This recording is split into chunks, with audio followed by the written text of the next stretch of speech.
ಚಾ ಆಗೈತ್ರಿ ಎಲ್ಲಾರ್ದು.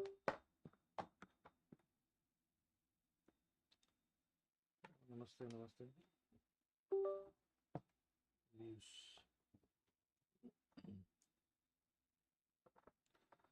ನೋಡ್ರಿ, ವಿಡಿಯೋ ಮತ್ತೆ ಆಡಿಯೋ ಎರಡೂ ಕ್ಲಿಯರ್ ಇದೆ ಅಂತ ಅನ್ಕೊಂಡಿದ್ದೀನಿ ನಾನು.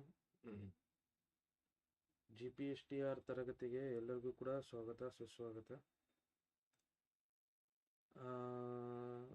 ಲೈವ್ ಅಲ್ಲಿ ಇದೆ ರೀ ಕ್ಲಾಸ್, ನೋಡ್ರಿ. ಸ್ಟಾರ್ಟ್ ಆಗಿಲ್ಲ. ಓಕೆ, ವಾಯ್ಸು ಕೇಳಾವಂತೈತಲ್ಲ.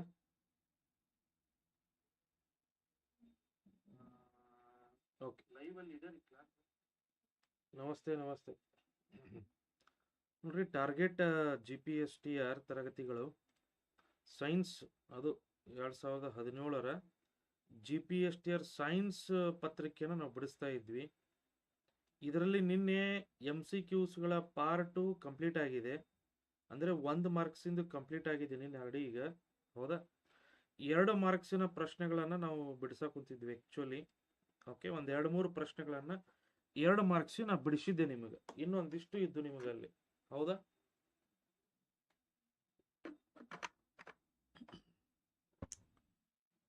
ಓಕೆ, ಸೊ ನೋಡ್ರಿ, ನೀನು ಆಲ್ರೆಡಿ ನಾವು ಡಿಸ್ಕಷನ್ ಮಾಡಿದ್ದೀವಿ. ಯಾರೆಲ್ಲ ಪ್ಲಸ್ ಕ್ಲಾಸ್ ತಗೋಬೇಕಂತ ಅನ್ಕೊಂಡಿದ್ದೀರಿ, ನೂತನ ಅಕಾಡೆಮಿ ಆನ್ಲೈನ್ ಆ್ಯಪ್ ಇದೆ. Nutana academy online app. So ಇದರಲ್ಲಿ GPSTR ಮತ್ತು PSTR ಮತ್ತು HSTR ನೋಡ್ರಿ, ಇದು class 6 to 10th level NCERT theory classes ಇರ್ತೈತೆ. Live theory classes, PDF notes, PYQಸು, ಚಾಪ್ಟರ್ ವೈಸ್ MCQ ಇವೆಲ್ಲ ಇರ್ತೈತಿ. ಓನ್ಲಿ 999ಗೆ 999 ರೂಪಾಯಿ ಫೀಸ್ ಇರ್ತೈತಿ. ಇದರಲ್ಲಿ physics, chemistry, biology, EVS, applied science ಮತ್ತು ವಿತ್ 1 year ಕರೆಂಟ್ ಅಫೇರ್ಸ್ ನಿಮಗೆ MCQ ಕ್ಲಾಸ್ಗಳು ಫ್ರೀ ಇರ್ತವೆ ನೋಡ್ರಿ. ಓಕೆ, 50% ಆಫ್ ಇದೆ 999ಕ್ಕೆ. ಇದು ಎಷ್ಟೆಲ್ಲ ಲೈವ್ ಥಿಯರಿ ಕ್ಲಾಸಸ್ಸು ಮತ್ತೆಲ್ಲ ಇರ್ತೈತಿ. ನಿಮಗೇನಾದರೂ ಲಿಂಕ್ ಸಿಗ್ಲಿಕ್ಕಪ್ಪ ಅಂದರೆ 9620139001 ಈ ನಂಬರ್ಗೆ ವಾಟ್ಸಪ್ಗೆ ಮೆಸೇಜ್ ಮಾಡಿರಿ. ಸೊ ಲಿಂಕ್ಗಳನ್ನು ನಾನು ನಿಮಗೆ ಅದಕ್ಕೆ ಕಳಿಸ್ತೀನಿ. ಓಕೆ, ಎಸ್, ಚಲೋ ಮೇಡಮ್ರೆ. ನೋಡ್ರಿ, ನಿನ್ನೆ 1 ಮಾರ್ಕ್ಸು ಮತ್ತು 2 ಮಾರ್ಕ್ಸು ಈಗಾಗಲೇ ಡಿಸ್ಕಷನ್ನ ಮಾಡಿದೀವಿ ನಾವು, ಹೌದಾ. 1 ಮಾರ್ಕ್ಸಿನು ಇದರಲ್ಲಿ ಪ್ರಶ್ನೆ ಸಂಖ್ಯೆ 1ರಿಂದ 50ರವರೆಗೆ 25 ಸೈನ್ಸ್ ಪ್ರಶ್ನೆಗಳು ಅಥವಾ 23 ಸೈನ್ಸ್ ಪ್ರಶ್ನೆಗಳು. ಇದರಲ್ಲಿ 15 2 ಮಾರ್ಕ್ಸಿನ ಪ್ರಶ್ನೆಗಳು. ಓಕೆ, ಆಮೇಲೆ ಇದರಲ್ಲಿ ಸೊ ನಾನು ನಿಮಗೆ ನಿನ್ನೆ ಹೇಳಿ, ನಾನು ನಿಮಗೆ ಆಲ್ರೆಡಿ ಒಂದು 3 ಮಾರ್ಕ್ಸಿನು 6 ಕ್ವಶನ್ 18 ಮಾರ್ಕ್ಸ್ ಇಲ್ಲಿ ಇದಾವೆ, ಹೌದಾ. ನೋಡ್ರಿ, ನಿನ್ನೆ ಸಾಕಷ್ಟು 2 ಮಾರ್ಕ್ಸಿನ ಒಂದಿಷ್ಟು ಪ್ರಶ್ನೆಗಳನ್ನು, 2 ಪ್ರಶ್ನೆಗಳನ್ನು ನೋಡಿದ್ವಿ, ಹೌದಾ. ಸಮತಾಪ ಕ್ರಿಯೆ ಅಂದ್ರೆ ಏನು, ಆಮೇಲೆ UV ರೇಸಿನ ಒಂದು ಇದು ಸಂಪೂರ್ಣ ಸೂರ್ಯಗ್ರಹಣ, ಇದನ್ನು ಕೂಡ ನೀನೇ ನೋಡಿದ್ವಿ. ಎಸ್, ಈಗ ಅಡ್ಡ ತರಂಗಗಳು ಮತ್ತೆ ನೀಳ ತರಂಗಗಳ ಒಂದು ವ್ಯತ್ಯಾಸವನ್ನ ಬರೆಯಿರಿ ಅಂತ ಕೊಟ್ಟಿದ್ದಾರೆ. ಸೊ 2 ಮಾರ್ಕ್ಸಿಗೆ ಕೊಟ್ಟಿದ್ದಾರೆ ನೋಡ್ರಿ. ಸೊ 2 ಮಾರ್ಕ್ಸಿಗೆ ನಾವು ಉದ್ರಿಗಿದ್ರಿ ಬರೆಯಂಗಿಲ್ರಿ, ಹೌದಾ. ಇವುಗಳನ್ನು ನಾವು ಟ್ರಾನ್ಸ್ವರ್ಸ್ ವೇವ್ಸ್ ಮತ್ತೆ ಲಾಂಜಿಟ್ಯೂಡಿನಲ್ ವೇವ್ಸ್ ಅಂತ ಕರಿತೀವಿ. ಟ್ರಾನ್ಸ್ವರ್ಸ್ ವೇವ್ಸ್ ಅಂದ್ರೆ ಅಡ್ಡ ತರಂಗಗಳು ಅಂತ ಕರಿತೀವಿ. ಈ ಕಡೆ ಇವುಗಳನ್ನು ನಾವು ನೀಳ ತರಂಗಗಳು ಅಂತ ಕರಿತೀವಿ, ಲಾಂಜಿಟ್ಯೂಡಿನಲ್ ವೇವ್ಸ್ ಅಂತ ಕರಿತೀವಿ. ಓಕೆ, ಇದರ ಹೆಸರಲ್ಲೇ ಇದೆ ರೀ, ಹೌದಾ, ಇದರ ಹೆಸರಲ್ಲೇ ಇದೆ. ಆಮೇಲೆ ಈ ನೀಳ ತರಂಗಗಳು ಏನಾಗ್ತವಪ್ಪ ಅಂದ್ರೆ, ಸೊ ಇವು ತರಂಗದ ಚಲನೆಯ ದಿಕ್ಕಿನಲ್ಲಿಯೇ ಹೋಗ್ತವೆ ಇವು. ಓಕೆ, ತರಂಗದ ಚಲನೆಯ ದಿಕ್ಕಿನಲ್ಲಿಯೇ ಹೋಗ್ತವ ಅಂದ್ರೆ along the directions of the wave ಅಂತ ಕರಿತೀವಿ. ಬಟ್ ಇದು ಏನಾಗ್ತವಪ್ಪ ಅಂದ್ರೆ, ಇವು ಲಂಬವಾಗಿ ಚಲಿಸುತ್ತವೆ ಅಡ್ಡ ತರಂಗಗಳು. ಓಕೆ, ಆಮೇಲೆ ಇಲ್ಲಿ ಅಡ್ಡ ತರಂಗಗಳು ಉಬ್ಬು ಮತ್ತೆ ತಗ್ಗುಗಳನ್ನ ಉಂಟು ಮಾಡುತ್ತವೆ. ಕ್ರಸ್ಟ್ ಅಂಡ್ ಟ್ರಫ್ ಅಂತ ಕರಿತೀವಿ ನಾವು ಇವುಗಳನ್ನ. Okay, so crust and trough. But ಇಲ್ಲಿ ಏನಾಗಿರ್ತಾವಪ್ಪ ಅಂದ್ರೆ ಸಂಪೀಡನ ಮತ್ತು ವಿರಳನ ಅಂತ ಕರಿತೀವಿ. ಸಂಪೀಡನ ಮತ್ತು ವಿರಳನ, ಇವು 2 ಪಾಯಿಂಟ್ ಬರೆದ್ರೆ ಮುಗಿತ್ರಿ ನಿಮಗೆ. ಸೊ ಅಡ್ಡ ತರಂಗಗಳು ಮತ್ತೆ ನೀಳ ತರಂಗಗಳು ಇವು ಎರಡೂ ಕೂಡ, ಇವು 2 ಪಾಯಿಂಟ್ ಅನ್ನ ಬರೆದ್ರೆ ನಿಮಗೆ 2 ಮಾರ್ಕ್ಸ್ ಇರ್ತೈತಿ ಇಲ್ಲಿ. ಓಕೆ, ಇಲ್ಲಿ ನೋಡ್ರಿ, ಅಡ್ಡ ತರಂಗಗಳು ಮತ್ತೆ ನೀಳ ತರಂಗಗಳು. ಅಡ್ಡ ತರಂಗಗಳಲ್ಲಿ ಮಾಧ್ಯಮದ ಕಣಗಳು ತರಂಗದ ಚಲನೆಯ ದಿಕ್ಕಿಗೆ ಲಂಬವಾಗಿ ಕಂಪಿಸುತ್ತವೆ. ಬಟ್ ಇಲ್ಲಿ ತರಂಗದ ಚಲನೆಯ ದಿಕ್ಕಿನಲ್ಲಿಯೇ ಇವು ಕಂಪಿಸ್ತವೆ, ಹೌದಾ. ಇಲ್ಲಿ ಉಬ್ಬು ಮತ್ತೆ ತಗ್ಗುಗಳು ಉಂಟಾಗ್ತವೆ. ಬಟ್ ಇಲ್ಲಿ ಸಂಪೀಡನ ಮತ್ತು ವಿರಳನಗಳು ಉಂಟಾಗ್ತವೆ. ಇದು ಎರಡು ಡಿಫ್ರೆನ್ಸ್. 2 ಮಾರ್ಕ್ಸಿಗೆ ಇನಫ್ ಇದು. 2 ಮಾರ್ಕ್ಸಿಗೆ ಇಷ್ಟು ಸಾಕ್ರಿ ನೀವು ಬರೆದ್ರಪ್ಪ ಅಂದ್ರೆ. ಹೌದಾ? ಇದಕ್ಕೆ ಉದಾಹರಣೆ ಯಾವಪ್ಪ ಅಂದ್ರೆ ನೀರಿನ ತರಂಗಗಳು ಮತ್ತು ದೃಗ್ಗೋಚರ ಬೆಳಕು. ಇಲ್ಲಿ ಶಬ್ದ ತರಂಗಗಳು, ಅನಿಲಗಳಲ್ಲಿನ ಕಂಪನ ಮತ್ತು ಸ್ಪ್ರಿಂಗ್ಗಳಲ್ಲಿನ ಆಂದೋಲನ. These are the examples for the ನೀಳ ತರಂಗಗಳು ಅಂತ ನಾವಲ್ಲಿ ಕರಿತೀವಿ. ಓಕೆ, ಇದು ಕ್ಲಿಯರ್ ಆಯ್ತಾ? ನಿಮಗೆ ಏನ್ ಡಿಫ್ರೆನ್ಸ್ ಅಂತ ಹೇಳಿ 2 ಮಾರ್ಕ್ಸಿಗೆ ಕೇಳಿದ್ರೆ ನಾವು ಎಷ್ಟು ಬರಿಬೇಕಂತ ಹೇಳಿ ನಿಮಗೆ ಇದರಲ್ಲಿ 8ನೇ ಕ್ಲಾಸಿನ ಶಬ್ದದ ಚಾಪ್ಟರ್ ಇಂತ ಬಂದೈತೆ ನೋಡ್ರಿ ಈ ಪ್ರಶ್ನೆ. ಹೌದಾ? ಎಸ್, ನೆಕ್ಸ್ಟ್ ನೋಡ್ರಿ ಇಲ್ಲಿ. ಈ ಕೆಳಗಿನ ರಾಸಾಯನಿಕ ಕ್ರಿಯೆಯಲ್ಲಿ ಉತ್ಕರ್ಷಣೆಗೊಂಡ ಹಾಗೂ ಅಪಕರ್ಷಣೆಗೊಂಡ ವಸ್ತುವನ್ನ ಗುರುತಿಸಿ ಅಂತ ಕೊಟ್ಟಿದ್ದಾರೆ. ನೋಡ್ರಿ, ಕೆಲವೊಂದು ಆಥರ್ ಪುಸ್ತಕಗಳಲ್ಲಿ ಇದನ್ನ ರಾಂಗ್ ಸ್ಟೇಟ್ಮೆಂಟ್ ಗಳನ್ನ ಬರೆದಿದ್ದಾರೆ. ಹೌದಾ? ಕೆಲವೊಂದು ಆಥರ್ ಪುಸ್ತಕಗಳಲ್ಲಿ ಅಲ್ಲಿ ನೀಟಾಗಿ SSLC ಚಾಪ್ಟರ್ ಇಂತ ಈ ಅಪ್ಡೇಟೆಡ್ ಚಾಪ್ಟರ್ ಮೊದಲನೇ ಚಾಪ್ಟರ್ ಇಂತ ಈ ಪ್ರಶ್ನೆ ಬಂದೈತಿ. ನೋಡಮ್ ಹೇಳ್ರಿ ಹೆಂಗಾರ ಇದರಲ್ಲಿ CuO plus H2 it gives Cu plus H2O. ಇಲ್ಲಿ ಆಕ್ಸಿಡೈಸ್ ಆಗಿರ್ತಕ್ಕಂಥದ್ದು ಯಾವುದು ಅಥವಾ ರಿಡ್ಯೂಸ್ಡ್ ಆಗಿರ್ತಕ್ಕಂಥದ್ದು ಯಾವುದು? ನೋಡಮ್, ಕಮೆಂಟ್ ಮಾಡ್ರಿ. ಸೊ ಆಕ್ಸಿಡೈಸ್ಡ್ ಅಥವಾ ಆಕ್ಸಿಡೇಷನ್. ಆಕ್ಸಿಡೇಷನ್ ಅಂದ್ರೆ ನಿಮ್ಗೆ ಎಲ್ಲರಿಗೂ ಕೂಡ ಗೊತ್ತಿದೆ. ಸೊ ಅದು ಉತ್ಕರ್ಷಣ ಅಂತ ನಾವಲ್ಲಿ ಕರಿತೀವಿ. ಓಕೆ, ಉತ್ಕರ್ಷಣ. ಸೊ ಉತ್ಕರ್ಷಣ ಅಂದ್ರೆ ಗೇನಿಂಗ್ ಆಫ್ ಆಕ್ಸಿಜನ್ ಅಥವಾ ಆಕ್ಸಿಜನ್ ಅನ್ನ ಪಡೆದುಕೊಳ್ಳುವುದು ಅಂತ ಅರ್ಥ. ಓಕೆ, ಆಕ್ಸಿಜನ್ ಅನ್ನ ಪಡೆದುಕೊಳ್ಳುವುದು. ನೋಡ್ರಿ, ಈಗ ಆಕ್ಸಿಜನ್ ಅನ್ನ ಪಡೆದುಕೊಂಡಿರ್ತಕ್ಕಂಥದ್ದು ಆಕ್ಸಿಡೈಸ್ ಆಗಿರ್ತಕ್ಕಂಥದ್ದು ಯಾವ್ದು ಇದರಲ್ಲಿ ಕಮೆಂಟ್ ಮಾಡ್ರಿ. ಓಕೆ, ಲೈವ್ ಅಲ್ಲಿ ಯಾರು ಬಂದಿದ್ದೀರಿ ಸೊ ಫಾಸ್ಟ್ ಕಮೆಂಟ್ ಮಾಡೋಣ. Yes, please answer me. ಬಹಳಷ್ಟು ಜನ ಕನ್ಫ್ಯೂಸ್ ಮಾಡ್ಕೊಂಡ್ಬಿಟ್ಟಿರ್ತಿರ್ಲಿ, ಆಕ್ಸಿಡೇಷನ್ ಆಗಿದ್ಯಾವುದು, ರಿಡಕ್ಷನ್ ಆಗಿದ್ಯಾವುದು ಅಂತೇಳಿ. ಎಸ್, ಇಲ್ಲೇ ಆಕ್ಸಿಜನ್ ಅನ್ನ ಪಡೆದುಕೊಳ್ಳುವುದು. ಇಲ್ಲಿ ನೋಡ್ರಿ ಹೈಡ್ರೋಜನ್ ಐತಿ ಕೇವಲ. ಇಲ್ಲಿ ಹೈಡ್ರೋಜನ್ ಆಕ್ಸಿಜನ್ ಪಡೆದುಕೊಂಡೈತಿ ಇಲ್ಲಿಗೆ. ಹಂಗಂದ್ರೆ ಸೊ ಆಕ್ಸಿಡೇಷನ್ ಆಗಿರ್ತಕ್ಕಂಥದ್ದು ಹೈಡ್ರೋಜನ್ ಅಂತ ಬರಿಬೇಕಿಲ್ಲ ಆನ್ಸರ್. ಹೈಡ್ರೋಜನ್. Okay, H2. ಅದೇ ನಮಗ ರಿಡಕ್ಷನ್ ಆಗಿರ್ತಕ್ಕಂಥದ್ದು. ಓಕೆ, ಸೊ ರಿಡಕ್ಷನ್ ಆಗಿರ್ತಕ್ಕಂಥದ್ದು ಅಥವಾ ಅಪಕರ್ಷಣ ಆಗಿರ್ತಕ್ಕಂಥದ್ದು ಯಾವ್ದು ಇದರಲ್ಲಿ? ಸೊ ಅಪಕರ್ಷಣ ಅಂದ್ರೆ ಆಕ್ಸಿಜನ್ ಅನ್ನ ಕಳೆದುಕೊಂಡಿರ್ತಕ್ಕಂಥದ್ದು ಅಥವಾ ಲಾಸ್ ಆಫ್ ಆಕ್ಸಿಜನ್ ಅಂತ ಕರಿತೀವಿ ನಾವು ಇದನ್ನ. Okay, loss of oxygen. ಹಂಗಾರೆ ಯಾವ್ದು ಹೇಳ್ರಿ ಲಾಸ್ ಆಫ್ ಆಕ್ಸಿಜನ್ ಇದರಲ್ಲಿ? ಸೊ ಲಾಸ್ ಆಫ್ O2 ಅಥವಾ ಆಕ್ಸಿಡೇಷನ್ ಅಥವಾ ರಿಡಕ್ಷನ್ ಆಗಿರ್ತಕ್ಕಂಥದ್ದು ಯಾವ್ದು ಇದರಲ್ಲಿ? ಸೊ ನೋಡ್ರಿ, 2 ಮಾರ್ಕ್ಸ್ಗೆ ಇಷ್ಟು ಬರೆದ್ರೆ ಮುಗಿದು ಹೋತ್. ನೀವು ಒಂದೊಂದು ಲೈನ್ ಬರಿಬೇಕಲ್ಲೇ. ಆಕ್ಸಿಜನ್ ಅನ್ನ ಕಳೆದುಕೊಳ್ಳುವುದನ್ನ ಅಪಕರ್ಷಣೆ ಎಂದು ಕರೆಯುತ್ತೇವೆ, ಆಕ್ಸಿಜನ್ ಅನ್ನ ಪಡೆದುಕೊಳ್ಳುವುದನ್ನ ಉತ್ಕರ್ಷಣೆ ಎಂದು ಕರೆಯುತ್ತೇವೆ. Yes, very good. CuO is a right answer. CuO ಅಥವಾ ಇದು ನಾವು ತಾಮ್ರದ ಆಕ್ಸೈಡ್ ಅಂತ ಕರಿತೀವಿ ನೋಡ್ರಿ. ಹೌದಾ? ಇದನ್ನ ನಾವು ತಾಮ್ರದ ಆಕ್ಸೈಡ್ ಎಂದು ಕರೆಯುತ್ತೇವೆ. ಸೊ ಕ್ಲಿಯರ್ ಆಯ್ತಾ ನಿಮಗೆ ಇದು ಯಾವ ರೀತಿ ಅಂತೇಳಿ? H2O ಅಲ್ರಿ, ಅಲ್ಲಿ ಯಾರೋ ಕಮೆಂಟ್ ಮಾಡಿದಾರೆ ನೋಡ್ರಿ, H2O ಕೃತಿಯವರ ಎಕ್ಸಾಮ್ ಅಲ್ಲಿ ಹಂಗ ಬರೆದ್ರೆ ತಪ್ಪದು ಆನ್ಸರು. ಓಕೆ, ಎಕ್ಸಾಮ್ ಅಲ್ಲಿ ನೀವು ಏನು ಬರಿಬೇಕಪ್ಪ ಅಂದ್ರೆ ನೀಟಾಗಿ ನೋಡ್ರಿ. SSLC ಅಲ್ಲಿ ಎಷ್ಟು ಚಂದ ಕೊಟ್ಟಿದ್ದಾರೆ ಪಾಯಿಂಟ್ ಅನ್ನ. ಇದು ಕ್ವಶನ್ ನಿಮಗೆ SSLC ಮೊದಲನೆಯ ಪಾಠದಿಂದ ಬಂದೈತಿ. ಇದು 10th ಮೊದಲನೆಯ ಪಾಠ. ಹೌದಾ? ಸೇಮ್ ಇದೇ ಕೊಟ್ಟಾರ ಅವರು. ಇಲ್ಲಿ ನೋಡ್ರಿ, Cu plus H2 plus Cu H2O ಇಲ್ಲೈತ. Cu plus H2 ಉಷ್ಣ ಕೊಟ್ರಪ್ಪ ಅಂದ್ರೆ Cu ಪ್ಲಸ್ H2O. ಸೇಮ್ ಪ್ರಶ್ನೆ. ಓಕೆ, ಇಲ್ಲಿ ವಸ್ತು ಒಂದು ಆಕ್ಸಿಜನ್ ಅನ್ನ ಪಡೆದುಕೊಂಡರೆ ಅದು ಉತ್ಕರ್ಷಣಗೊಂಡಿದೆ. ಹೌದಾ? ಇಲ್ಲಿ ನೋಡ್ರಿ, ಹೈಡ್ರೋಜನ್ ಆಕ್ಸಿಜನ್ ಅನ್ನ ಪಡೆದುಕೊಂಡಿದೆ ಮತ್ತು ಉತ್ಕರ್ಷಣಗೊಂಡಿದೆ. ಹಂಗಾರೆ ಇಷ್ಟೇ ಆನ್ಸರ್ ಬರಿಬೇಕು, ವಾಟರ್ ಬರಂಗಿಲ್ಲಲ್ಲೇ. ಹೈಡ್ರೋಜನ್ ಇಷ್ಟೇ ಉತ್ಕರ್ಷಣೆ ಪಡೆದುಕೊಂಡ ಒಂದು ಧಾತು.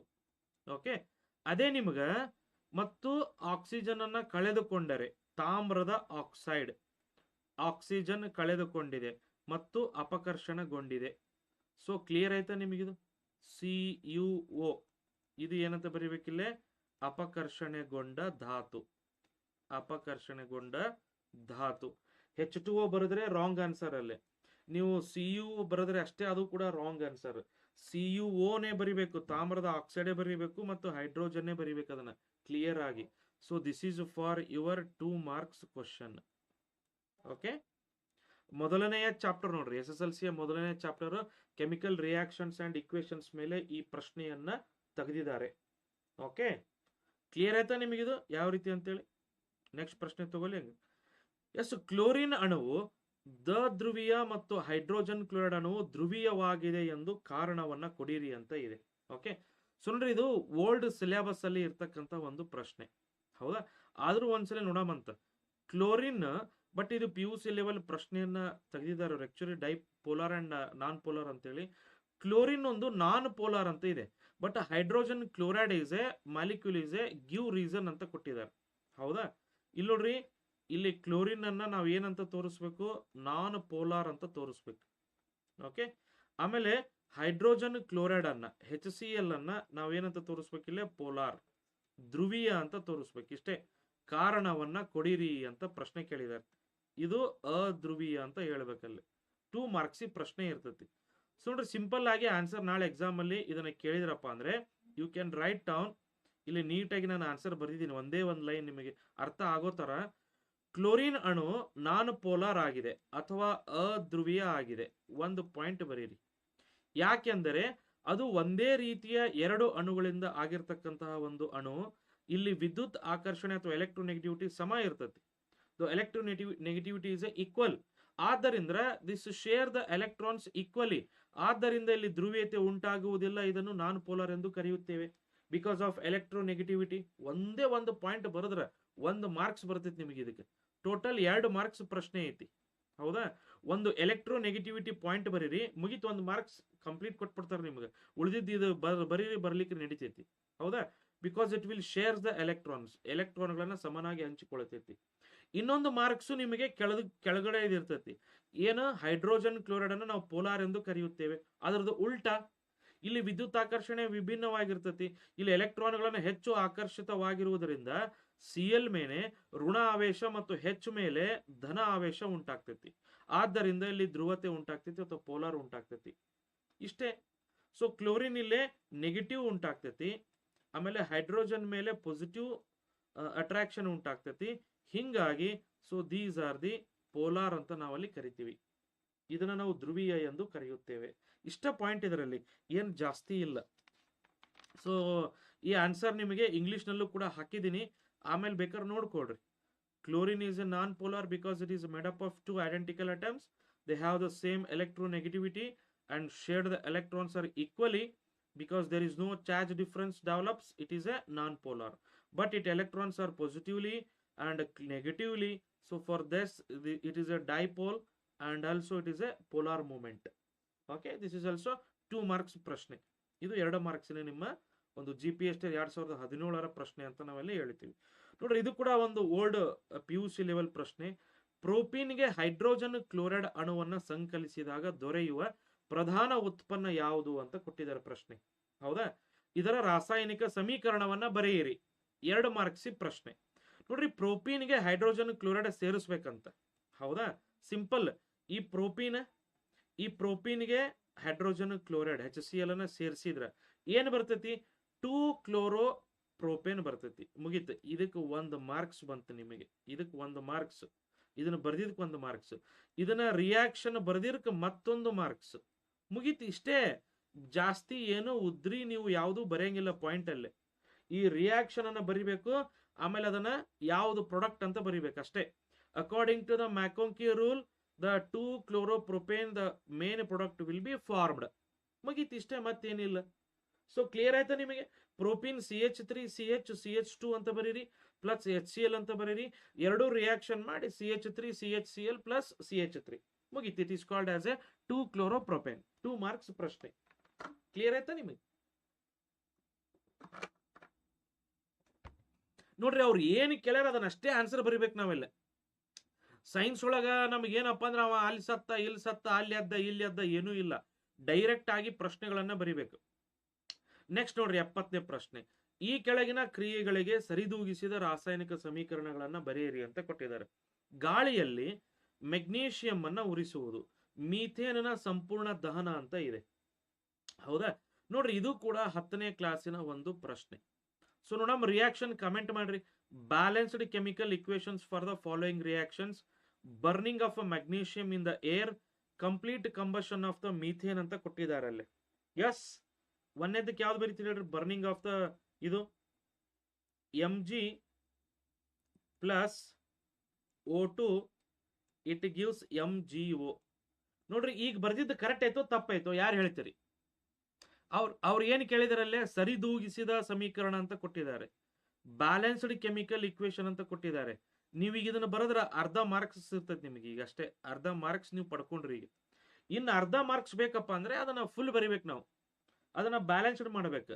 ಅಂದ್ರೆ ಇಲ್ಲಿ mg ಒಂದೇ ಐತಿ, ಇಲ್ಲಿ mg ಒಂದೇ ಐತಿ, ಇಲ್ಲೇ O2 ಎರಡು ಅದಾವ, ಇಲ್ಲೇ O2 ಒಂದ್ ಐತಿ, ಇಲ್ಲ ಹಂಗಾರೆ ಎರಡು ಬರೀರಿ. ಇಲ್ಲಿ ನೋಡ್ರಿ, 2 mg 2 O ಆದವು. ಹಂಗಾರೆ ಈ ಕಡೆ 2 O ಆತು, mg ಒಂದೇ ಐತಿ, ಇಲ್ಲಿ 2 ಬರೆದು ಬಿಡ್ರಿ, ಮುಗೀತು. ಇದು the balancing of the chemical equation. ಈ ರೀತಿ ಮಾಡ್ಬೇಕು, ಹೌದಾ? ಅದೇ ರೀತಿ ಎರಡನೇದ್ದು complete combustion of the methane ಅಂತ ಇದೆ. ಸೊ ನೋಡ್ರಿ, CH4 plus 2O2 complete combustion ಅಂದ್ರೆ ಕಾರ್ಬನ್ ಡೈಆಕ್ಸೈಡ್ ಗ್ಯಾಸ್ ರಿಲೀಸ್ ಆಗ್ತೈತೆ ಅಲ್ಲಿ, ಹೌದಾ? Plus 2H2O. So this is the answer. ಮುಗೀತು ನೋಡ್ರಿ, 2 ಮಾರ್ಕ್ಸ್ ನಿಮಗೆ ಈಗ ಇಲ್ಲೇ ಬಂತು, ಹೌದಾ? So it has 2 marks question. ಇದಕ್ಕೆ ಈ ರಿಯಾಕ್ಷನ್ಗೆ 1 ಮಾರ್ಕ್ಸ್ ಇರ್ತತಿ, ನಿಮಗೆ ಈ ರಿಯಾಕ್ಷನ್ಸ್ಗೆ 1 ಮಾರ್ಕ್ಸ್ ಇರ್ತತಿ. Okay, so this is a 2 marks question. ನೋಡ್ರಿ, ಎಷ್ಟು ಈಸಿ ಆಗಿರ್ತಕ್ಕಂಥ ಒಂದು ಪ್ರಶ್ನೆ. ಇದನ್ನು ನಿಮ್ಮ 1ನೇ ಪಾಠದಾಗ ಕೊಟ್ಟಿದ್ದಾರೆ. mg ಪ್ಲಸ್ ಇದು ಅಂತೇಳಿ 2mg plus O2 it gives 2MgO. Magnesium oxide ಏನಾಗ್ತೈತಪ್ಪ ಅಲ್ಲೇ? ಸೊ ಬಿಡುಗಡೆ ಆಗುತ್ತದೆ magnesium oxide 2MgO. Okay, next complete combustion. So ಹಿಂಗನು ಬರೋದ್ರ ನಡೀತೈತಿ ನಿಮಗೆ, ಸೊ ಏನಾಗಂಗಿಲ್ಲ. But CH4 plus 2O2 it gives CO2 plus 2H2O. ಇಷ್ಟು ಕೂಡ ಬರೆದ್ರೆ ನಿಮಗೆ ಇನಫ್, ಹೌದಾ? CH4 plus 2O2 it gives CO2 plus 2H2O. Complete combustion ನೋಡ್ರಿ. ಓಕೆ, ನೆಕ್ಸ್ಟ್ ಇನ್ಕಂಪ್ಲೀಟ್ ಕಂಬಷನ್ ಇದ್ರೆ ಅಲ್ಲಿ ಏನ್ ರಿಲೀಸ್ ಆಗ್ತೈತಿ? ಕಾರ್ಬನ್ ಮೊನಾಕ್ಸೈಡ್ ರಿಲೀಸ್ ಆಗ್ತೈತಿ ನೋಡ್ರಿ. ಇನ್ಕಂಪ್ಲೀಟ್ ಕಂಬಷನ್ ಅಲ್ಲಿ ಕಾರ್ಬನ್ ಮೊನಾಕ್ಸೈಡ್ ರಿಲೀಸ್ ಆಗ್ತೈತಿ. ಕಂಪ್ಲೀಟ್ ಕಂಬಷನ್ ಏನ್ ರಿಲೀಸ್ ಆಗ್ತೈತಿ? ಕಾರ್ಬನ್ ಡೈಆಕ್ಸೈಡ್ ರಿಲೀಸ್ ಆಗ್ತೈತಿ ನೋಡ್ರಿ. ಇದಕ್ಕೆ ಡಿಫ್ರೆನ್ಸ್ ಇದು. ಓಕೆ, ನೆಕ್ಸ್ಟ್ ಒಂದು ನಿರ್ದಿಷ್ಟ ರಾಶಿಯ ಅನಿಲವು 295 ಮತ್ತು 100 ಪ್ಯಾಸ್ಕಲ್ ಕಿಲೋ ಪ್ಯಾಸ್ಕಲ್ ಒತ್ತಡದಲ್ಲಿ 450 ಸೆಂಟಿಮೀಟರ್ ಕ್ಯೂಬ್ ಗಾತ್ರವನ್ನ ಹೊಂದಿದೆ. ಹಂಗಾರೆ ಯಾವ ಒತ್ತಡದಲ್ಲಿ ಅನಿಲದ ಗಾತ್ರವು 2000 ಸೆಂಟಿಮೀಟರ್ ಕ್ಯೂಬ್ ಆಗುವುದು ಅಂತ ಪ್ರಶ್ನೆ ಕೊಟ್ಟಿದ್ದಾರೆ. ಸೊ ಬಹಳ ಈಸಿ ಆಗಿರ್ತಕ್ಕಂಥ ಪ್ರಶ್ನೆ, ಹೌದಾ? ಈಗ ಅನಿಲದ ಗಾತ್ರ 2000 ಸೆಂಟಿಮೀಟರ್ ಕ್ಯೂಬ್ ಇಲ್ಲೊಂದೈತಿ, ಹೌದಾ? ಇನ್ನೂ ಒಂದು ಅನಿಲದ ಗಾತ್ರ 450 ಸೆಂಟಿಮೀಟರ್ ಕ್ಯೂಬ್ ಅಂತ ಇದೆ. 450 ಸೆಂಟಿಮೀಟರ್ ಕ್ಯೂಬ್ ಇದ್ದಿದ್ದು 2000 ಸೆಂಟಿಮೀಟರ್ ಕ್ಯೂಬೇ ಇನ್ಕ್ರೀಸ್ ಆದ. ಅಂದ್ರೆ ಇದನ್ನ V1 ಅಂತ ತಗೊಳಮ್ಮ, ಇದನ್ನ V2 ಅಂತ ತಗೊಳಮ್ಮ ಅಕಾರ್ಡಿಂಗ್ ಟು ದ ಬಾಯ್ಲ್ ನ ನಿಯಮ. ಓಕೆ, ಸೊ ಬಾಯ್ಲ್ ನ ನಿಯಮದ ಪ್ರಕಾರ ಸೂತ್ರ ಏನೈತಿ? So P1 V1 is equal to P2 V2 ಸೂತ್ರ ಇದೆ, ಹೌದಾ? ಈಗ ನಮಗೆ ಒಂದ್ ಏನ್ ಕೊಟ್ಟಿದ್ದಾರೆ ಅಲ್ಲಿ? P1 ಕೊಟ್ಟಿದ್ದಾರೆ. P1 100 ಕಿಲೋ ಪ್ಯಾಸ್ಕಲ್ ಅಂತ ಕೊಟ್ಟಿದ್ದಾರೆ ಅಲ್ಲಿ, ಹೌದಾ? So P1 is equal to 100 kilopascal. ನೋಡ್ರಿ, ಇದನ್ನ ವ್ಯಾಲ್ಯೂ ಹಾಕ್ರಿ. ಇದ್ರಾಗ ನಮಗೆ ಈಗ ಏನ್ ಕಂಡಿಡ್ಬೇಕು? ನಮಗೆ ಇಲ್ಲೇ ಸೊ P2 ಅನ್ನ ಕಂಡಿಡ್ಬೇಕು. What is P2? Yes, easy ಆಗಿರ್ತಕ್ಕಂಥ ಒಂದು ಲೆಕ್ಕ. ಫಾಸ್ಟ್ ಮಾಡ್ರು. ನಮ್ಮ P1 V1 is equal to P2 V2. P2 is equal to ಇದನ್ನ ಇಲ್ಲೇ ಇಟ್ಕೊಳ್ರಿ, ಇದನ್ನ P1 V1 divided by V2. So ಅದನ್ನ ವ್ಯಾಲ್ಯೂ ಹಾಕ್ಬಿಡ್ರಲ್ಲ. P1 ಎಷ್ಟೈತಿ ವ್ಯಾಲ್ಯೂ? P1 100 ಇದೆ, V1 450 ಐತಿ, V2 2000 ಐತಿ. ನೋಡ್ರಿ ಆನ್ಸರ್ ಎಷ್ಟು ಬಂತು? ಯಾರು ಹೇಳ್ತೀರಾ ಆನ್ಸರ್? ಅಕಾರ್ಡಿಂಗ್ ಟು ಬಾಯ್ಲ್ಸ್ ನಿಯಮ. ಸೊ ಬಾಯ್ಲ್ಸ್ ನ ನಿಯಮದ ಪ್ರಕಾರ ಅಥವಾ ಬಾಯ್ಲ್ಸ್ ಲಾದ ಪ್ರಕಾರ ಈ ಒಂದು ಪ್ರಶ್ನೆ ಕೇಳಿರ್ತಕ್ಕಂಥದ್ದು. ಫಸ್ಟ್ ಕಮೆಂಟ್ ಮಾಡ್ರಿ.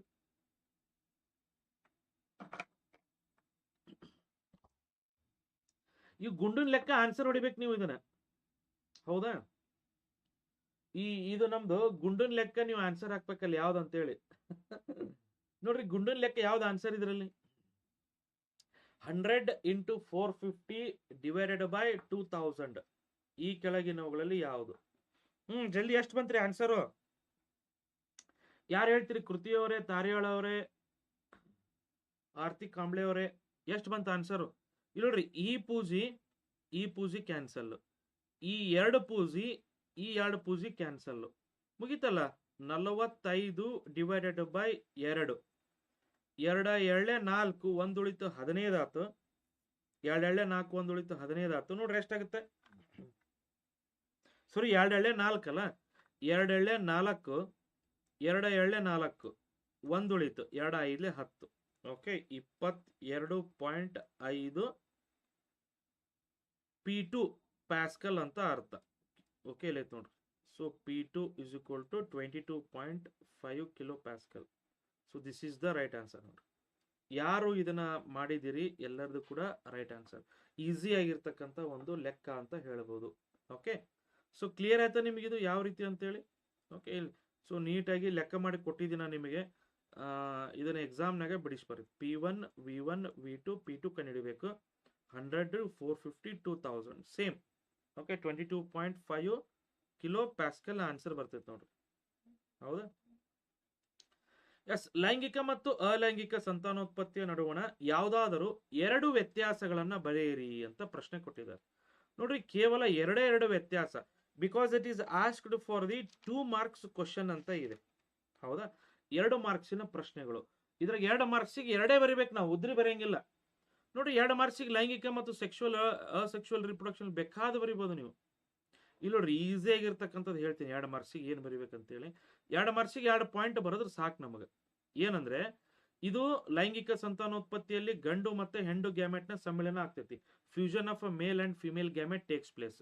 ಇಲ್ಲಿ ಯಾವುದೇ ರೀತಿ ಅಂತಹ ಸಮ್ಮಿಳನ ಆಗುವುದಿಲ್ಲ. There is no any fusion between the male and female gamete. ಮುಗೀತು. ಇಲ್ಲಿ ಇಬ್ಬರು ವಿಭಿನ್ನ ವ್ಯಕ್ತಿಗಳು ಬೇಕಾಗ್ತಾರೆ. ಇಲ್ಲಿ ಒಬ್ಬ ವ್ಯಕ್ತಿ ಮಾತ್ರ ಅಲೈಂಗಿಕ ಸಂತಾನೋತ್ಪತ್ತಿಯಲ್ಲಿ ಬೇಕಾಗ್ತೈತಿ. ಮುಗೀತು, ಇಷ್ಟೇ. So examples: human, animals, fishes, amphibians, etcetera etcetera. ಹೌದಾ?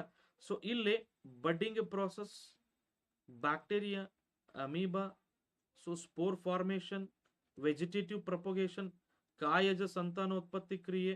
ಓಕೆ, ಇವೆಲ್ಲವೂ ಕೂಡ ಅಲೈಂಗಿಕ ಸಂತಾನೋತ್ಪತ್ತಿಗೆ ಉದಾಹರಣೆ. 2 ಮಾರ್ಕ್ಸಿಗೆ ನೀವು ಯಾವ್ದಾರ ಬರೀರಿ.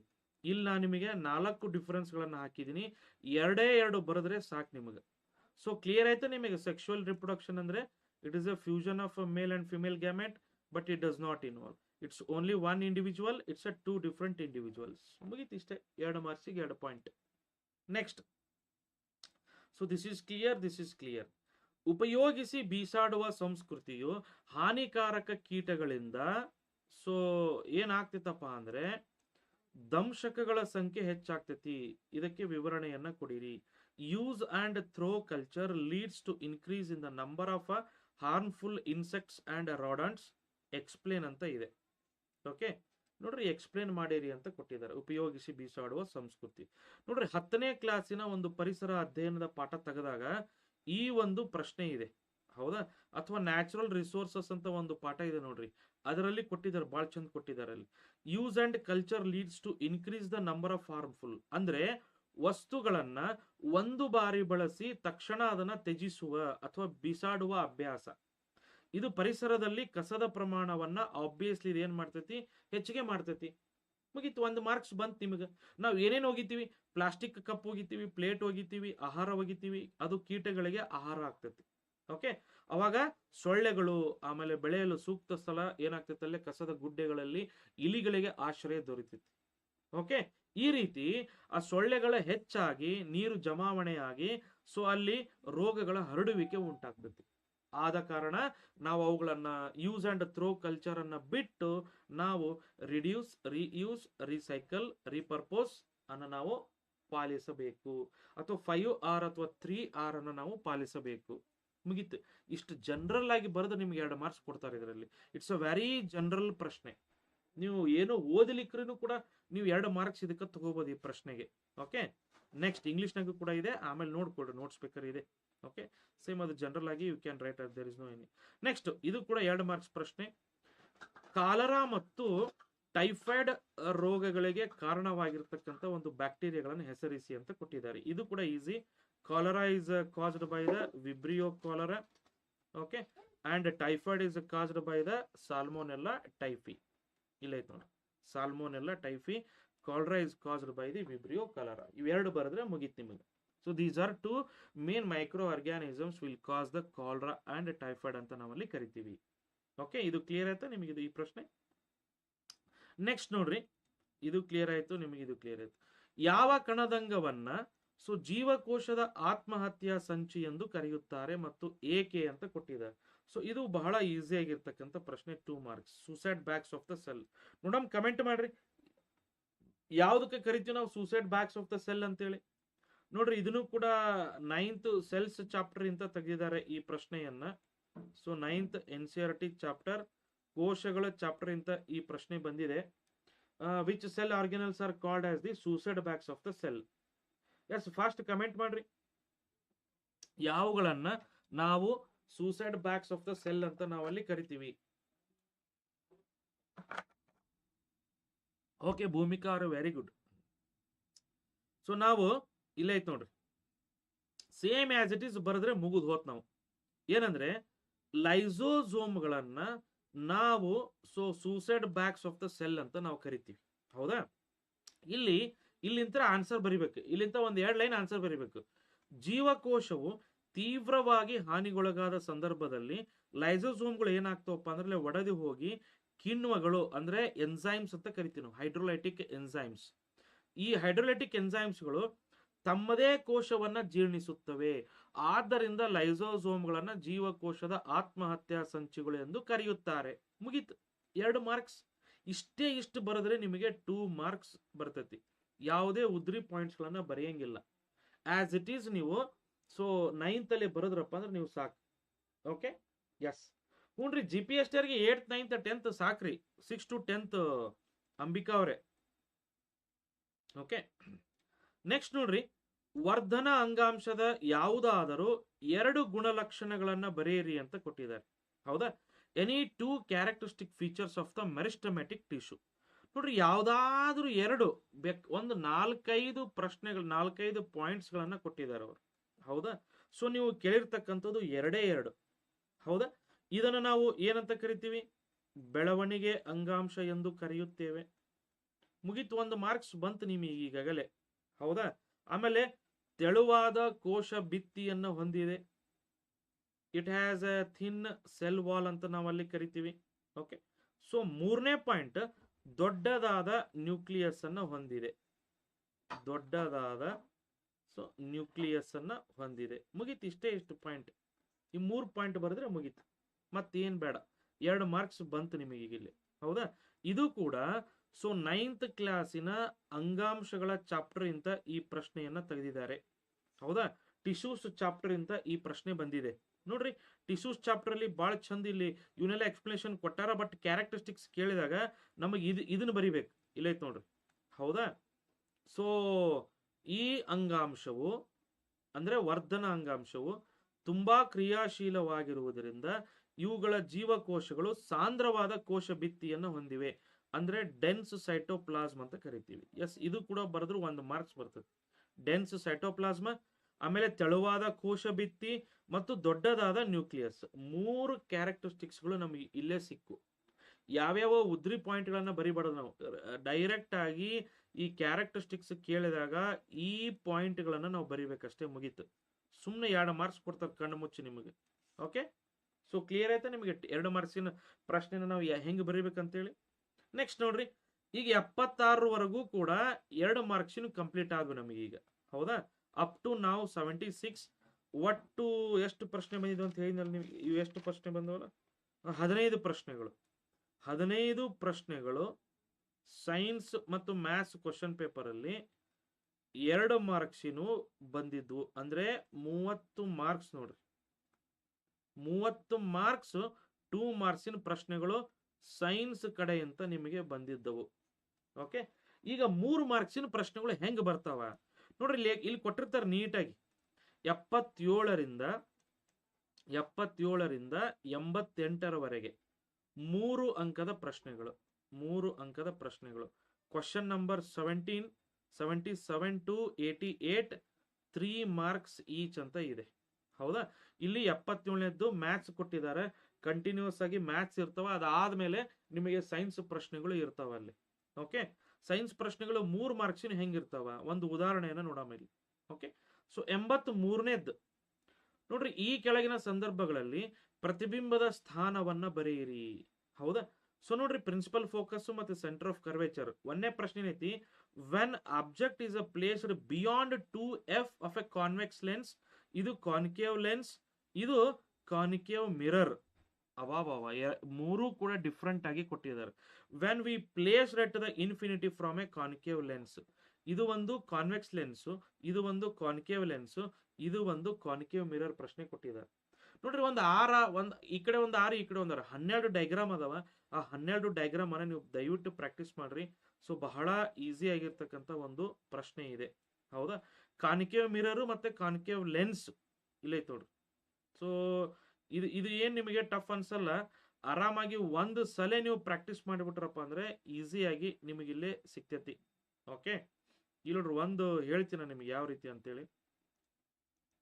When object is A place beyond 2f of convex lens ಅಂತ ಕೊಟ್ಟಿದ್ದಾರೆ. ನೋಡ್ರಿ, ಕಾನ್ವೆಕ್ಸ್ ಲೆನ್ಸ್ ಯಾವುದು ಮತ್ತೆ ಕಾನ್ಕೇವ್ ಲೆನ್ಸ್ ಯಾವುದು, ನಿಮಗೆ ಎರಡೂ ಕೂಡ ಡಿಫ್ರೆನ್ಸ್ ಅಲ್ಲಿ ಗೊತ್ತಿರ್ಬೇಕು. ನೀವು ಏನಾದ್ರೂ ಉಲ್ಟಾ ಪಲ್ಟಾ ಅಪ್ಪಿ ತಪ್ಪಿ ನೀವೇನಾದ್ರೂ ಡೈಗ್ರಾಮ್ ಹಾಕಿದ್ರಪ್ಪ ಅಂದ್ರೆ ಸೊ ಆನ್ಸರ್ ಮುಗಿದು ಹೋತ್ ನೋಡ್ರಿ, ಇಲ್ಲೇ ತಪ್ಪಾಗ್ತೈತಿ. ಹೌದಾ? ಫಸ್ಟ್ ನಿಮಗೆ ಅವರು ಕಾನ್ಕೇವ್ ಲೆನ್ಸ್ ಕೊಟ್ಟಿದಾರೋ ಏನು ಕಾನ್ಕೇವ್ ಮಿರರ್ ಕೊಟ್ಟಿದಾರೋ ಅಥವಾ ಯಾವ್ದು ಕೊಟ್ಟಿದಾರೋ ನಿಮ್ಮ ಗಮನದಲ್ಲಿ ಅದು ಫಸ್ಟ್ ಇರ್ಬೇಕದು. ಹೌದಾ? ಒಂಚೂರು ಉಲ್ಟಾ ಪಲ್ಟಾ ಆದ್ರಪ್ಪ ಅಂದ್ರೆ ಓಂ ನಮಃ ಶಿವಾಯ ಆನ್ಸರ್ ಅಲ್ಲಿ. ಈಗ ಇಲ್ಲಿ ನೋಡ್ರಿ. ಹೌದಾ? ಇದು ಒಂದು ಕಾನ್ವೆಕ್ಸ್ ಲೆನ್ಸ್, ಇದು ಪ್ರಿನ್ಸಿಪಲ್ ಆಕ್ಸಿಸ್, ಇದು ಪ್ರಿನ್ಸಿಪಲ್ ಆಕ್ಸಿಸ್. ಇಲ್ಲಿ 2 2f ಇರ್ತಾವ. ಇಲ್ಲಿ ಬಿಯಾಂಡ್ 2f ಅಂತ ಕೊಟ್ಟಿದ್ದಾರೆ. ಹೌದಾ? ಇಲ್ಲಿ f1 ಇರ್ತತಿ, ಇಲ್ಲಿ 2f1 ಇರ್ತತಿ, ಈ ಕಡೆ f2 ಇರ್ತತಿ. ಓಕೆ, ಇಲ್ಲಿ 2f2 ಇರ್ತತಿ. ಹೌದಾ? ಬಿಯಾಂಡ್ 2f ಅಂದ್ರೆ ಅಬ್ಜೆಕ್ಟ್ ಅನ್ನ ನಾವು ಇಲ್ಲಿ ಇಡಬೇಕು. ಇಲ್ಲೇ ನೋಡ್ರಿ. So here it is A object. ನೋಡ್ರಿ, ಹಿಯರ್ ಇಲ್ಲಿ ಅಬ್ಜೆಕ್ಟ್ ಇಟ್ಟಾಗ ಎ ಬಿ ಆಬ್ಜೆಕ್ಟ್, ಇದು ಒಂದು ಇದು ಒಂದು ಆಬ್ಜೆಕ್ಟ್.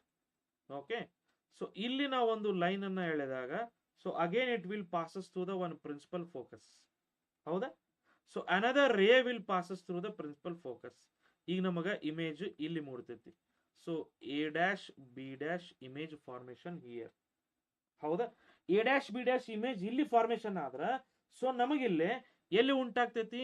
f2 ಮತ್ತು 2f2 ಇಲ್ಲಿ ಬರಿಬೇಕು answer. ಪ್ರತಿಬಿಂಬವು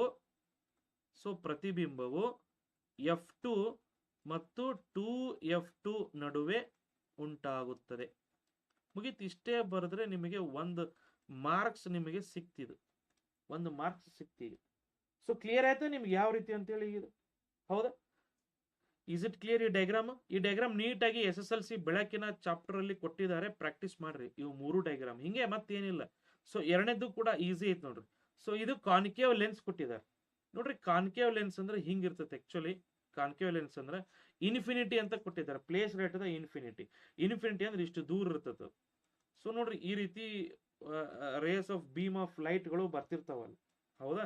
race of beam of ಲೈಟ್ಗಳು ಬಂದಾಗ ಸೊ ಇಲ್ಲಿ ಕಾನ್ಕೇವ್ ಲೆನ್ಸ್ ಅಲ್ಲಿ ಎಮರ್ಜ್ ಆಗ್ತಾವ ಲೈಟ್ ರೇಸ್ಗಳು. ಈ ರೀತಿ ಎಮರ್ಜ್ ಆಗ್ತಾವ, ಇಲ್ಲಿ ಬಂದು ವಾಪಸ್ ಇಲ್ಲಿ ಕೂಡ್ತಾವ.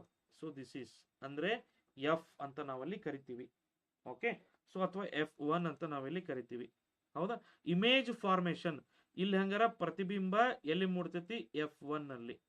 ಅಂದ್ರೆ ಪ್ರಿನ್ಸಿಪಲ್ ಫೋಕಸ್ ಅಂತ ನಾವು ಇದನ್ನ ಕರಿತೀವಿ. ಪ್ರಿನ್ಸಿಪಲ್ ಫೋಕಸ್ ಅಥವಾ ಪ್ರಧಾನ ಸಂಗಮದಲ್ಲಿ ಇಮೇಜ್ ಮೂಡುತ್ತದೆ ಅಂತ ಬರೆದ್ರೆ ನಿಮಗೆ ಮುಗಿತದೆ. ಹೌದಾ? ಸೊ ಇದು ಕೂಡ ಬಹಳ ಈಸಿ ಆಗಿರ್ತಕ್ಕಂಥ ಪ್ರಶ್ನೆ. ಮೂರನೇದಂಗೆ ಬಟ್ ಕಾನ್ಕೇವ್ ಮಿರರ್ ಕೊಟ್ಟಿದ್ದಾರೆ ಇಲ್ಲಿ. Concave mirror between F and C, object is placed between F and C ಅಂತ ಕೊಟ್ಟಿದ್ದಾರೆ. ನೋಡ್ರಿ, ಒಂದು 6 ಡೈಗ್ರಾಮ್ ಅದಾವ. ಈ 6 ಡೈಗ್ರಾಮ್ ಅಲ್ಲಿ ಒಂದು ಪ್ರಶ್ನೆ ಕೇಳ್ತಾರೆ ನಿಮಗೆ. ಹೌದಾ? ಈಗ ಪ್ರಶ್ನೆ ಕೇಳಿದ್ ಯಾವ್ದಂದ್ರೆ concave mirror between C and F. ಇಲ್ಲೈತ್ ನೋಡ್ರಿ, A B C D diagram ಕೇಳಿದಾರೆ. ಇಮೇಜ್ ಅಲ್ಲಿ ಮೂಡ್ತೈತಿ? ಬಿಯಾಂಡ್ ಸಿ ಮೂಡ್ತೈತಿ. ಸೇಮ್ ನಾವೇನ್ ಈಗ ಡೈಗ್ರಾಮ್ ಹಾಕಿದ್ವಲ್ಲ, ಸೊ ಅದೇ ಡೈಗ್ರಾಮ್ ಅನ್ನ ಇಲ್ಲೇ ಐತ್ ನೋಡ್ರಿ, D diagram. Okay, so between C and F, ಇಲ್ಲಿ ಸಿ ಐತಿ, ಇಲ್ಲಿ ಎಫ್ ಐತಿ, ಇಮೇಜ್ ಇಲ್ಲಿ ಇಟ್ಟಿದ್ದಾರೆ ನೋಡ್ರಿ, ಇಮೇಜ್ ಅಲ್ಲಿ ಇಟ್ಟಿದ್ದಾರೆ ಈ ರೀತಿ ಇಮೇಜ್ ಇದು.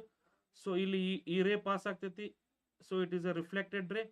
Again the another ray will go through the centre of curvature, image formation here. ಇಲ್ಲಿ ಐತೆ ನೋಡ್ರಿ, A dash B dash image formation here. C ಯ ನಂತರದಲ್ಲಿ ಇಮೇಜ್ ಫಾರ್ಮೇಶನ್ ಆಗೈತಿ, ಅಂದ್ರೆ ಬಿಯಾಂಡ್ ಸಿ ಇಮೇಜ್ ಫಾರ್ಮೇಶನ್ ಆಗೈತಿ. ಮುಗಿತಿದು ಮತ್ತೊಂದು ಮಾರ್ಕ್ಸ್, 3 ಮಾರ್ಕ್ಸ್ ಪ್ರಶ್ನೆ. ಹೌದಾ? ಅದಕ್ಕೆ ದಯವಿಟ್ಟು ಇವುಗಳನ್ನ ನೀವು ಪ್ರಾಕ್ಟೀಸ್ ಅನ್ನ ಮಾಡ್ರಿ. ಸೊ ಯಾವ್ಯಾವ ಅದಾವಲ್ಲ ಇವು ಎಲ್ಲವನ್ನ ಕೂಡ ನೀವೇನ್ ಮಾಡ್ರಿ, ಸೊ ಪ್ರಾಕ್ಟೀಸ್ ಮಾಡ್ರಿ. ನಾಳೆ ಎಕ್ಸಾಮ್ಗಳಲ್ಲಿ ನಿಮಗೆ ಕೇಳತಕ್ಕಂತಹ ಒಂದು ಚಾನ್ಸಸ್ ಇದೆ ಇದು. ಓಕೆ, ಸೊ ನೆಕ್ಸ್ಟ್ ಪ್ರಶ್ನೆ ನೋಡ್ರಿ, ರಾಶಿ ದೋಷ ಎಂದರೇನು?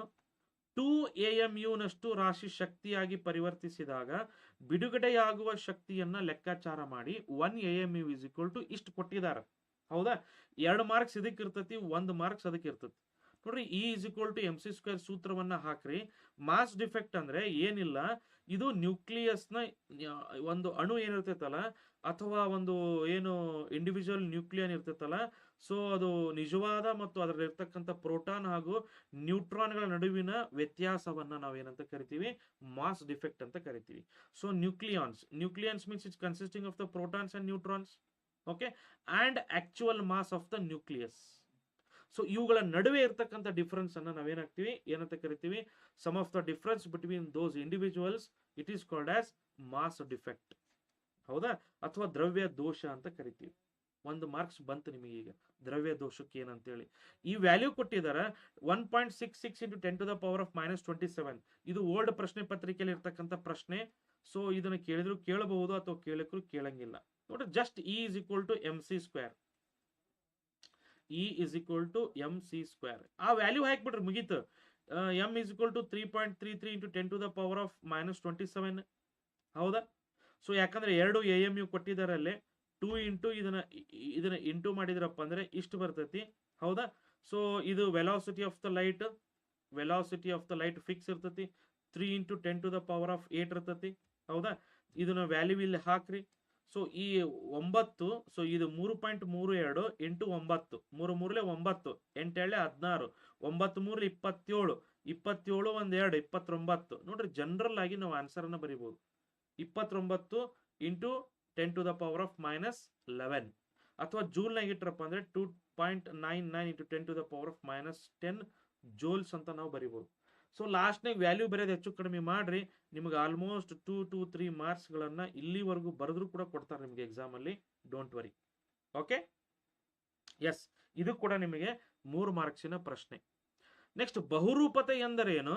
ಆ ಬಹುರೂಪತೆಯ ಧಾತುಗಳನ್ನು ಹೆಸರಿಸಿ. ಇದಂಕರು ಕಾರ್ಬನ್ ಮತ್ತು ಸಂಯುಕ್ತಗಳ ಪಾಠದಿಂದ ಈ ಪ್ರಶ್ನೆ ತೆಗೆದಿದ್ದಾರೆ. SSLC ಕಾರ್ಬನ್ ಮತ್ತು ಸಂಯುಕ್ತಗಳು, ಇದು ಕೂಡ ಬಹಳ ಈಸಿ ಆಗಿರ್ತಕ್ಕಂಥದ್ದು. ನೋಡ್ರಿ, ಬಹುರೂಪತೆ ನಿಮ್ಗೆ ಎಲ್ಲರಿಗೂ ಕೂಡ ಗೊತ್ತಿರ್ತೈತಿ.